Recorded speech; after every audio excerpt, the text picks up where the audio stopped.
जे या स्पर्धेमध्ये भाग घेणारे आहोत ते आपण आहोत आणि गेल्या वर्षी ज्यांनी ज्यांनी या स्पर्धेत भाग घेतला, जे जिंकले किंवा जे या स्पर्धेमध्ये भाग घेऊन आपलं गाव स्वयंपूर्ण करतात असेही काही आपले बांधव इथे आहेत. जोरदार टाळ्यांनी आपण त्यांचं स्वागत करूया.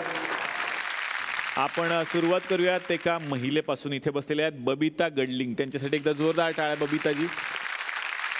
तर मला सरांनी असं सांगितलं की डॉक्टर तुम्ही त्यांच्याकडे बघितल्यावर असं वाटतं की एक सर्वसामान्य महिला आहेत, घर चालवत असतील, पण या संपूर्ण कार्यामध्ये ते पाहत होते की सगळ्यात मोठे मोठे दगड उचलणाऱ्या कोण महिला असतील तर त्या होत्या. ही खरी गोष्ट आहे. जेवढे दगड उचलले असतील गेल्या वर्षीच्या स्पर्धेमध्ये आणि कोणीच उचलले नसणार संपूर्ण महाराष्ट्र. वा वा वा वा. काय सांगाल तुमच्या गावाविषयी, या चळवळीविषयी? या अगोदर आम्हाला असं माहित नव्हतं की पाणी अशा पद्धतीनं जमिनीमध्ये मुरवतात. वा. याचा सुद्धा एक आम्हाला अनुभव आला. आणि सरांनी जी चळवळ चालू केली आहे पाण्यासाठी, जी लोक चळवळ त्यांनी उभी केली आहे, पण शून्यातूनच हे विश्व निर्माण होत असते.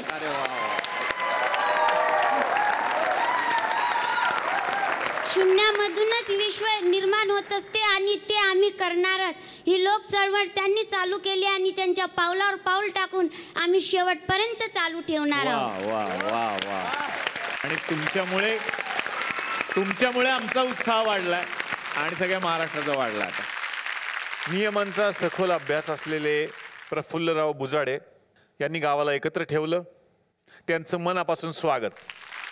एअरफोर्समध्ये कार्यरत असलेले घनश्याम शिंदे यांनी रजा टाकून या कामामध्ये योगदान दिलेलं आहे. त्यांच्यासाठी एकदा जोरदार टाळ्या. 24 तास श्रमदानाचा वसा घेतलेले राजाभाऊ कदम यांनी श्रमदानाची ही अखंड ज्योत कधीही विझू दिली नाही. त्याचबरोबर नवनाथ भोसले यांच्यासाठी सुद्धा एकदा जोरदार टाळ्या, कारण त्यांनी स्वतःचा जॉब या श्रमदानासाठी सोडलेला आहे. आपल्या बरोबर आहेत सविताताई आंडे. सावंगा गावच्या त्या सरपंच आहेत आणि धरणाचं पाणी असून सुद्धा भविष्यातल्या पाण्याच्या समस्येसाठी आत्तापासूनच नियोजन करतात. यानंतर डॉक्टर सुरेश पवार आणि डॉक्टर निलिमा पवार नवी मुंबईचे हे दाम्पत्य आहे आणि नवी मुंबईचे असून सुद्धा आपल्या बिचुकले गावात जातात आणि तिथे श्रमदान करतात. त्यांच्यासाठी जोरदार टाळ्या. आता येणाऱ्या एका छोट्या पाहुण्याकडे ज्याचं नाव आहे पवन जाधव, त्याच्यासाठी एकदा जोरदार टाळ्या. पवन जाधव. नमस्कार सर, मी श्रीपतरावडी गावातील अंबाजोगाई तालुका या गावचा आहे.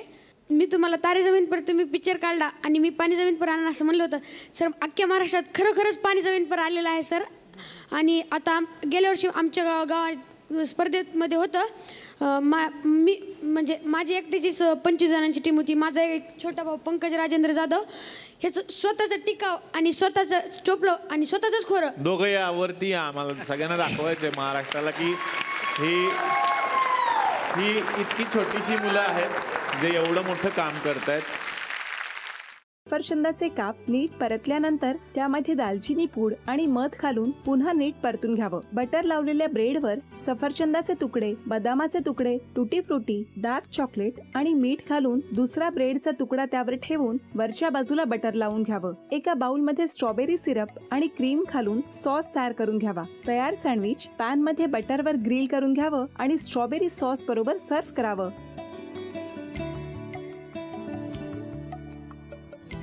हे जेव्हा बोलत होते तेव्हा मी बघत होतो की या दोघांनी स्वतःचा संसार उभा केलाच, पण स्वतःच्या संसाराबरोबर अनेकांच्या आयुष्यात आनंद निर्माण केला.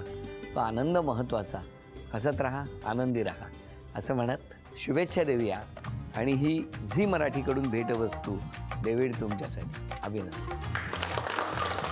आणि वहिनींना तथास्तू पुणे यांच्याकडून ही पैठणी. अभिनंदन.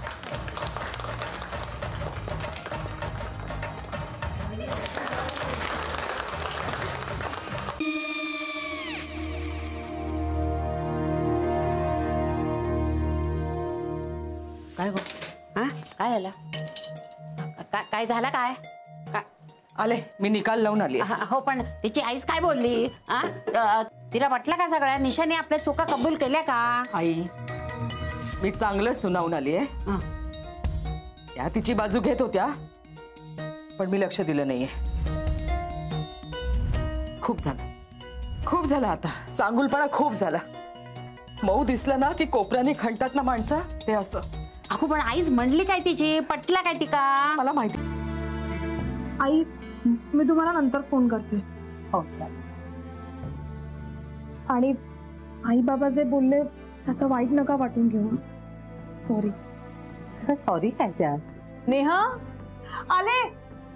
आई मी येते. हो काकू येते.